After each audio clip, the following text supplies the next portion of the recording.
నేను చనిపోయిన తర్వాత నా మెదడుపై ఎటువంటి పరిశోధనలు చేయకూడదు. నా శవాన్ని సమాధి చేయకూడదు, కాల్చి బూడిద చేయాలి.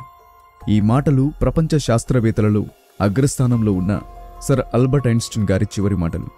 అసలు తను చనిపోయాక తన శవంపై ఎటువంటి పరిశోధనలు ఎందుకు చేయొద్దన్నాడు? తన మెదడుతో ఎటువంటి రీసెర్చ్లు ఐన్స్టీన్ ఎందుకు చేయకూడదు అని కోరుకున్నాడు?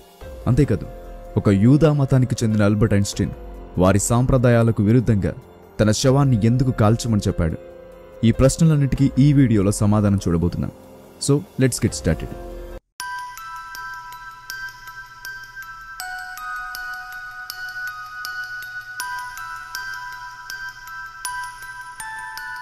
ఒక వ్యక్తి ఏ తప్పు చేయలేదంటే ఆ వ్యక్తి కొత్తగా ఏది ప్రయత్నించలేదు. ఇవి the great scientist Albert Einstein బ్రతికున్నప్పుడు చెప్పిన మాటలు. నోబెల్ బహుమతి పొందుకున్న అతి తక్కువ మంది ఫిజిక్స్ శాస్త్రవేత్తల్లో ఆల్బర్ట్ ఐన్స్టీన్ కూడా ఒకరు. మనకు థియరీ ఆఫ్ రిలేటివిటీని అందించారు. E=mc² అనే ఒక ఈక్వేషన్తో ఫిజిక్స్ చరిత్రనే పూర్తిగా మార్చేశారు సర్ ఆల్బర్ట్ ఐన్స్టీన్ గారు. 1879 మార్చి 14వ తేదీన ఒక యూదా కుటుంబంలో పుట్టిన ఆల్బర్ట్ ఐన్స్టీన్ తల మామూలు పిల్లల తలల కన్నా చాలా పెద్దగా ఉండేది. అది చూసిన డాక్టర్ ఐన్స్టీన్ ఏదో గుర్తు తెలియని జబ్బుతో బాధపడుతున్నాడనుకున్నాడు. అంతేకాదు, ఆల్బర్ట్ ఐన్స్టీన్ ఎక్కువ రోజులు బ్రతకపోవచ్చు అని తన పేరెంట్స్తో కూడా చెప్పాడు. అయితే ఆల్బర్ట్ ఐన్స్టీన్కు 4 సంవత్సరాల వయసు వచ్చినా కూడా మాట్లాడలేకపోయేవాడు. మనలో అందరికీ తెలుసు, పిల్లలు 1 లేదా 2 సంవత్సరాలలో మాట్లాడడం మొదలు పెడతారని.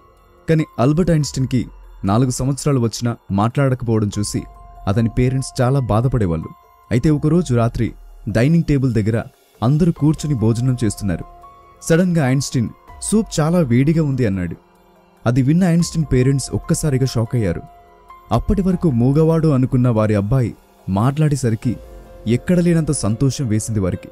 అయితే అప్పుడు ఐన్స్టీన్ పేరెంట్స్, నీకు మాట్లాడడం వచ్చి కూడా ఇన్ని రోజులు ఎందుకు మాట్లాడలేదు అని అడిగినప్పుడు ఐన్స్టీన్ ఏమన్నాడో తెలుసా? ఇప్పటి వరకు అన్నీ సరిగ్గానే ఉన్నాయి కాబట్టి నాకు మాట్లాడాల్సిన అవసరం రాలేదు అన్నాడు. అతని సమాధానం విన్న ఆ ఇద్దరు ఆశ్చర్యపోయారు. ఇలాంటి విచిత్రమైన విషయాలు ఐన్స్టీన్ జీవితంలో చాలా ఉన్నాయి. వాటిని వింటే ఎవరైనా ఆశ్చర్యపోతారు. ఐన్స్టీన్ తారీఖులు ఇంకా ఫోన్ నంబర్లు గుర్తుంచుకోవడంలో ఇబ్బంది పడేవాడు. అతని ఫోన్ నంబర్ కూడా అతనికి గుర్తుండేది కాదు. ఒకరోజు అతని కొలీగ్ ఐన్స్టీన్ను ఫోన్ నంబర్ అడుగుతాడు. అప్పుడు ఐన్స్టీన్ ప్రక్కనే ఉన్న టెలిఫోన్ డైరెక్టరీలో తన నంబర్ వెతికి అతనికిస్తాడు. అది చూసిన అతని కొలీగ్ ఆశ్చర్యపోతాడు. మీరు గొప్ప జీనియస్, కానీ మీకు మీ ఫోన్ నంబర్ తెలియకపోవడం ఆశ్చర్యంగా ఉంది అంటాడు. అప్పుడు ఐన్స్టీన్ ఏమని సమాధానం ఇచ్చాడో తెలుసా? బుక్కులో వెతికితే దొరికే విషయాలు నేనెందుకు గుర్తుంచుకోవాలి అంటాడు. అంతేకాదు, ఐన్స్టీన్ గారికి తన షూలేస్ కట్టుకోవడం కూడా రాదు. అతడు ఎప్పుడు కూడా నేను సాధారణ మనిషినే అని చెప్తూ ఉండేవాడు. ఐన్స్టీన్ చిన్నప్పుడు చదువులో వెనుకబడి ఉండేవాడు. అతని స్కూల్లో ఎక్కువగా పనికిరాని స్టూడెంట్గా చూసేవారు. అంతేకాదు, ఎగ్జామ్స్లో సైన్స్ ఇంకా మ్యాథ్స్లో తప్ప అన్ని సబ్జెక్ట్స్లో ఫెయిల్ అయ్యేవాడు. బుక్స్ పైన కూడా పెద్దగా ఇంట్రెస్ట్ ఉండేది కాదు ఐన్స్టీన్కి. కానీ ఈ రోజు ఉన్న సైన్స్ ప్రపంచాన్ని అతని థీసిస్ లేకుండా ఊహించలేం. అందుకే ఈ రోజుకి కూడా అతని మెదడు ప్రపంచవ్యాప్తంగా చర్చనీయాంశంగా ఉంటూ వస్తుంది. 1955 ఏప్రిల్ 18వ తేదీన ఆల్బర్ట్ ఐన్స్టీన్ చనిపోయాడు. అతనికి పోస్ట్ మార్టం జరిపిన తర్వాత పాథాలజిస్ట్ డాక్టర్ థామస్ హార్వే ఎవరికి చెప్పకుండా ఐన్స్టీన్ బ్రెయిన్ని దొంగిలించి ఒక జార్లో పెట్టి తన ఇంటి బేస్మెంట్లో జాగ్రత్తగా దాచిపెట్టాడు. 40 సంవత్సరాలు ఐన్స్టీన్ బ్రెయిన్ పైన అతను పరిశోధనలు జరిపాడు.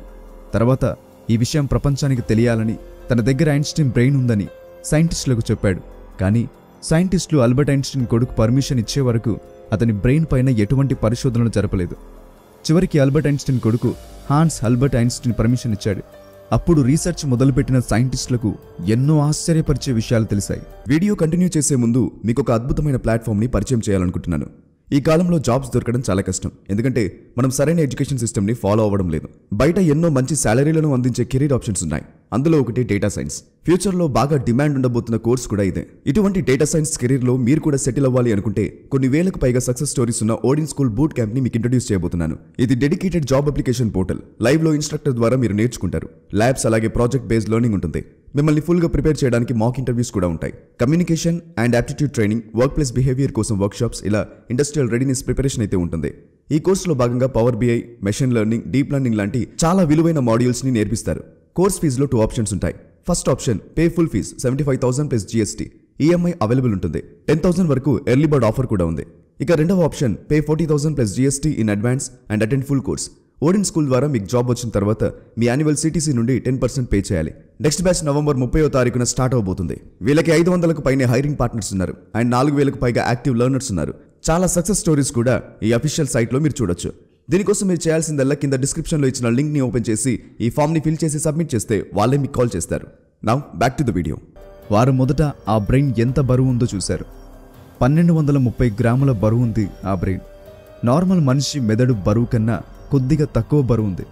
సాధారణంగా మనిషి బ్రెయిన్ 1400 గ్రాముల బరువు ఉంటుంది. తర్వాత సైంటిస్టులు ఆ బ్రెయిన్ని 200 ముక్కలుగా కోసి ఆనాడు ప్రపంచంలో ఉన్న గొప్ప గొప్ప శాస్త్రవేత్తలకు పరిశోధన కోసం పంపించారు. ఐన్స్టీన్ బ్రెయిన్ ఎందుకంత ప్రత్యేకం? ఒక సాధారణ మనిషి బ్రెయిన్లో లేనిది ఐన్స్టీన్ బ్రెయిన్లో ఏముంది అని తెలుసుకుందామని అందరు సైంటిస్టులు వారి పరిశోధన మరింత వేగంగా చేశారు. తర్వాత డాక్టర్ హార్వే ఐన్స్టీన్ బ్రెయిన్ టిష్యూని 1000 చిన్న చిన్న ముక్కలుగా చేశాడు. స్టడీ మరింత తేలిగ్గా ఉంటుందని. ఈ పరిశోధనలు జరిపాక శాస్త్రవేత్తలకు తెలిసిందేంటంటే ఐన్స్టీన్ బ్రెయిన్లో మామూలు బ్రెయిన్లో కన్నా గ్లియల్ సెల్స్ సంఖ్య చాలా ఎక్కువగా ఉందని. ఈ గ్లియల్ సెల్సే బ్రెయిన్లో ఉండే న్యూరాన్స్ని ప్రొటెక్ట్ చేస్తాయి. బ్రెయిన్కి ఆక్సిజన్ ఇంకా న్యూట్రిషన్ ఈ సెల్సే అందిస్తాయి. అంతేకాదు, సాధారణ బ్రెయిన్తో కంపేర్ చేసి చూసినప్పుడు ఐన్స్టీన్ బ్రెయిన్లో న్యూరాన్లు 17% తక్కువగా ఉన్నాయి. అంటే ఐన్స్టీన్ బ్రెయిన్లో ఎక్కువ సినాప్సిస్ విడుదలయ్యేది. దాని కారణంగా ఐన్స్టీన్ బ్రెయిన్కి ఎక్కువ శక్తి ఉండేది. అంతేకాదు, ఈ పరిశోధనల్లో సైంటిస్టులకు ఒక విచిత్రమైన విషయం తెలిసింది. అదేంటంటే అందరి బ్రెయిన్స్లో ఉండే పెరియేటల్ ఒపరికులం అనే భాగం ఐన్స్టీన్ బ్రెయిన్లో లేదు. దాని కారణంగా ఆ బ్రెయిన్లో పెరియేటల్ లోబ్ అనే భాగం దాని నార్మల్ సైజ్ కన్నా 20% ఎక్కువగా పెరిగింది. మన బ్రెయిన్లో ఈ భాగమే మన మ్యాథ్స్ స్కిల్స్ని పెంచుతుంది, ఇంకా ఇమాజినేషన్ని కూడా పెంచుతుంది. దీని అర్థం ఏంటంటే సాధారణ మనిషితో పోల్చితే ఐన్స్టీన్ బ్రెయిన్కి మ్యాథ్స్ స్కిల్స్ 20% ఎక్కువగా ఉన్నాయి. దీని కారణంగా వస్తువుల గురించి లోతుగా స్టడీ చేసే శక్తి ఐన్స్టీన్ బ్రెయిన్కి ఉండేది. అతనికి సైన్స్ పైన ఉన్న ప్రేమను పక్కన పెడితే అతను సూపర్ పవర్ఫుల్ బ్రెయిన్తో పుట్టిన ఒక సూపర్ హ్యూమన్ అని చెప్పొచ్చు. మీరిప్పుడు సర్ ఆల్బర్ట్ ఐన్స్టీన్ బ్రెయిన్కి సంబంధించిన 40 మెదడు భాగాలను అమెరికాలోని ఫిలదెల్ఫియా నగరంలో ఉన్న ఒక మ్యూజియంలో చూడొచ్చు. భవిష్యత్తులో సైన్స్ ఇంకా అభివృద్ధి చెంది ఈ బ్రెయిన్ పైన ఇంకొన్ని ప్రయోగాలు చేసి మనకు ఇంకా తెలియని విషయాలు కూడా శాస్త్రవేత్తలు ఫ్యూచర్లో చెప్పొచ్చు. అప్పుడే ఈ బ్రెయిన్ పని అయిపోలేదు. సో గైస్, ఈ వీడియో మీకు నచ్చితే లైక్ చేసి ఈ ఛానల్ని సబ్స్క్రైబ్ చేసుకోండి. సబ్స్క్రైబ్ బటన్ పక్కనే ఉన్న గంట సింబల్ పైన క్లిక్ చేసి ఆల్ ఆప్షన్ సెలెక్ట్ చేసుకుంటే నేను పెట్టే ప్రతి వీడియో మిస్ అవ్వకుండా ఉంటారు. Thank you for watching. ఇలాంటి మరెన్నో గొప్ప గొప్ప ఇంట్రెస్టింగ్ వీడియోస్ లేదా ఇన్ఫర్మేటివ్ వీడియోస్ చూడడానికి ఇప్పుడే మా యూట్యూబ్ ఛానల్ని సబ్స్క్రైబ్ చేసుకోండి. నేను పెట్టే ప్రతి వీడియో కూడా యూట్యూబ్లోనే ఫస్ట్ రిలీజ్ అవుతుంది. కాబట్టి మీరు ఏ వీడియో కూడా మిస్ అవ్వకుండా ఉండటానికి ఇప్పుడే యూట్యూబ్ ఛానల్ని కూడా సబ్స్క్రైబ్ చేసుకోండి. కింద కామెంట్ బాక్స్లో మీకు మా యూట్యూబ్ లింక్ కనబడుతుంది. అక్కడ క్లిక్ చేసి వెంటనే మా ఛానల్ని సబ్స్క్రైబ్ చేసుకోండి. ఇలాంటి గొప్ప గొప్ప వీడియోస్ మీరు మిస్ అవ్వకుండా ఉంటారు.